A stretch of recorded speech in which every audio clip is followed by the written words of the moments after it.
Hello दोस्तों, आप सबका बहुत बहुत स्वागत है आपके अपने चैनल गणेशाय वर्ल्ड में।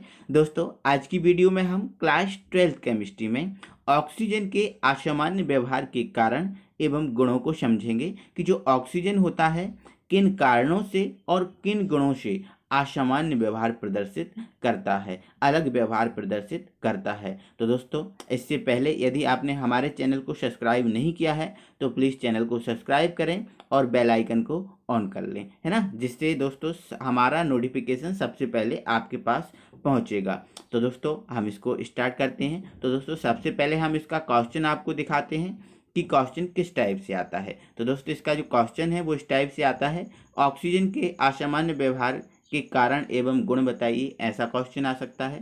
या फिर दोस्तों क्वेश्चन इस टाइप से आ सकता है कि ऑक्सीजन अपने समूह के तत्वों से, और भी देखो आपको पता है जो ऑक्सीजन परिवार होता है उसमें ऑक्सीजन, सल्फर, सेलेनियम, टेलुनियम, पोलोनियम ये समूह ये तत्व होते हैं।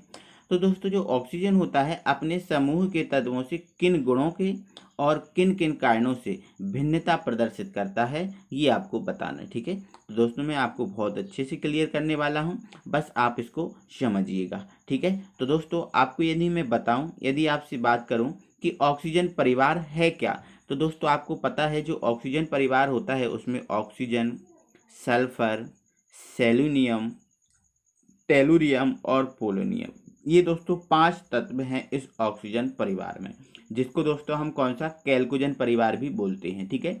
अब आपको पता है दोस्तों, जो ऑक्सीजन है सबसे ऊपर रखा हुआ है तत्व, है ना, सबसे ऊपर आता है ऑक्सीजन, उसके बाद सल्फर और वगैरह वगैरह आते हैं। तो आपको दोस्तों एक चीज़ पता है, जब ऊपर से हम नीचे की ओर जाते हैं तो जो परमाणु त्रिज्या है वो परमाणु त्रिज्या बढ़ती है।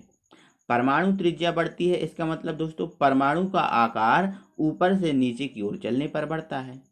अब क्यों बढ़ता है, परमाणु का आकार क्यों बढ़ता है, क्योंकि दोस्तों जो नाभिकीय आवेश होता है वो कम होता है। तो इस प्रकार से दोस्तों हम ये कह सकते हैं कि परमाणु का आकार ऊपर से नीचे की ओर बढ़ता है तो जो ऑक्सीजन है वो सबसे छोटा है।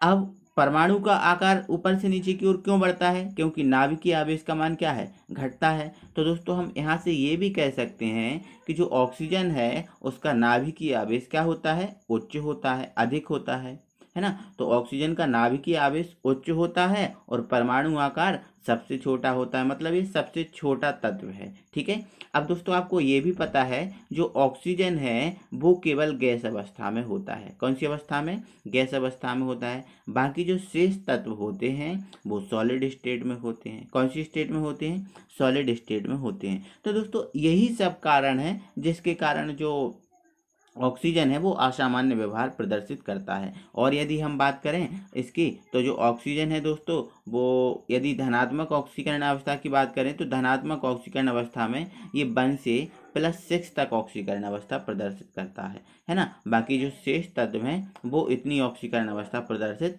नहीं करते, है ना। तो दोस्तों अब इसको हम समझ लेते हैं, है ना। तो सबसे पहले दोस्तों हम ऑक्सीजन के असामान्य व्यवहार के कारण की बात करेंगे। तो दोस्तों मैंने अभी आपको बताया इसका छोटा आकार होता है ना, मतलब ये छोटा होता है, सबसे छोटा होता है तो छोटा आकार हो गया। अब मैंने दोस्तों आपको एक बताया तो ये उच्च नाभिकीय आवेश, मतलब इसका नाभिकीय आवेश होता है वो उच्च होता है ना। तो ये बहुत इजी है। अब दोस्तों आपको पता है जो ऑक्सीजन परिवार है, ऑक्सीजन परिवार और ऑक्सीजन, सल्फर, सेलुनियम, टेलुनियम, ये फोलिनियम, अब ये आपको पता है ये जो परिवार है वो पी ब्लॉक का है, कौन सी ब्लॉक का है, पी ब्लॉक का। अब ये पी ब्लॉक का है तो डी तो इसमें क्यों होगा, नहीं होगा ना। तो इसमें रिक्त डी ऑर्बिटल की क्या होती है, अनुपस्थित, मतलब इसमें डी नहीं होता, ठीक है। अब दोस्तों उच्च ऋण विद्युता, हाँ, तो इसकी जो ऋण विद्युता है दोस्तों वो उच्च होती है ना, क्योंकि जो नाभिकीय आवेश है ऊपर से नीचे की ओर घटता है। तो जो ऋण विद्युता होगी वो डिपेंड किस पे करती है, नाभिकीय आवेश पर। जब नाभिकीय आवेश ऊपर से नीचे की ओर घटता है तो ऋण विद्युता भी ऊपर से नीचे की ओर घटती है ना। अब जब ऊपर से नीचे की ओर घटती है तो सबसे अधिक किसकी हुई, ऑक्सीजन की हुई, है ना। तो उच्च ऋण विद्युता हुई, ठीक है। नेक्स्ट पॉइंट है दोस्तों हमारा बहुबंध बनाने की प्रकृति, है ना। मतलब दोस्तों जो ऑक्सीजन है वो ऑक्सीजन बंध बनाने में प्रबल होता है ना, कभी डबल बॉन्ड भी बनाता है ना, कभी सिंगल बॉन्ड भी बना लेता है ना। तो मतलब दोस्तों इस प्रकार से हम कह सकते हैं इसमें बहुबंध, अलग अलग प्रकार के बंध बनाने की प्रकृति होती है, प्रवृत्ति इसमें होती है ना। तो इन चीज़ों को आपको याद रखना है दोस्तों, है ना। अब दोस्तों हम आगे बढ़ जाते हैं और ऑक्सीजन के असामान्य व्यवहार के गुणों को समझते हैं कि जो ऑक्सीजन है वो असामान्य व्यवहार किन गुणों से, देखो कारणों को तो हमने समझ लिया, अब हम गुणों को समझते हैं, ठीक है। तो दोस्तों पहला इसका जो गुण है वो ये है कि जो साधारण ताप और दाब पर जो ऑक्सीजन है वो गैस है, जबकि समूह के जो अन्य तत्व हैं ठोस हैं। आपको मैंने पहले ही बता दिया, जो ऑक्सीजन है वो गैस है और बाकी के जो तत्व हैं वो क्या है, ठोस हैं।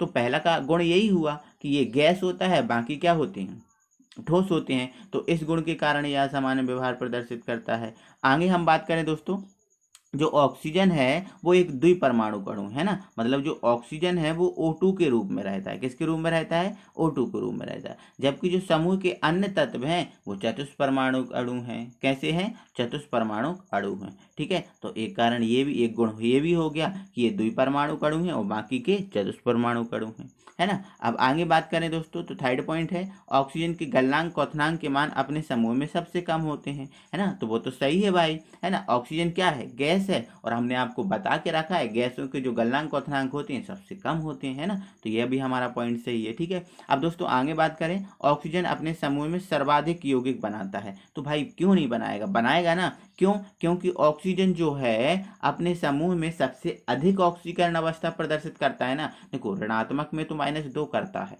लेकिन जो धनात्मक होती है उस धनात्मक में +1 से +6 तक प्रदर्शित करता है। अब +1 से +6 तक क्यों प्रदर्शित करता है, तो भाई आपको पता है इसके संयोजकता कोष में कितने इलेक्ट्रॉन होते हैं, 6। अब ये 6 क्यों होते हैं, क्योंकि दोस्तों आपको पता है ये 16वें परिवार का है ना, 16वें परिवार का है। तो 10 को हटा दो तो बचे कितने, 6 बचे। अब संयोजकता कोष में 6 इलेक्ट्रॉन है, तो ये सबसे अधिक ऑक्सीकरण अवस्था प्रदर्शित करता है।